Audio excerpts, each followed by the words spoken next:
नमस्ते प्रणाम भैया लोग। आप लोग कैसे हैं? बढ़िया से है कि नहीं? आप लोग अपने घर में बैठे हैं, हवा खा रहे हैं। आप लोग को भैया बता रहे हैं कि मेरे यूट्यूब चैनल पर जाइए, मेरा गाना सुनिए।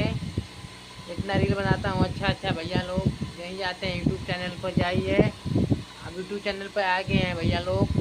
इंस्टाग्राम पे से जाइए, रील देखिए, मेरा अच्छा अच्छा रील आया है।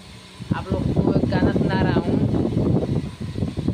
सुन के बताइए लोग। भैया गाना के बा जात बाड़ा मार्केट करे आजमगढ़ बजरिया, राजा झूलनिया लई हो ना, राजा झूलनिया लई हो ना, के पेन के लागब गजब दुलहिनिया, राजा झूलनिया लई हो ना।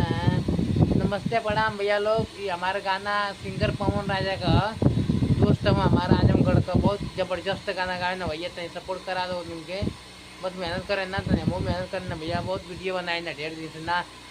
स्टार ना कर बनो, सपोर्ट ना कर तो कहते स्टार हो भैया लोग। आज थोड़ा और गाना सुना, बहुत लजवाब गाना उनका और गाना है वो। कमना दरजी तुहार, कमना दरजी तुहार, नचल बाड़ू बेलाउज के लटकनवा मारे जान, बड़ी चमकत बाड़ू के घगरवा, बेलाउज के लटकनवा मारे जान। कैसा ना भैया गाना सुन के बताइए कमेंट में डालो यूट्यूब चैनल पर।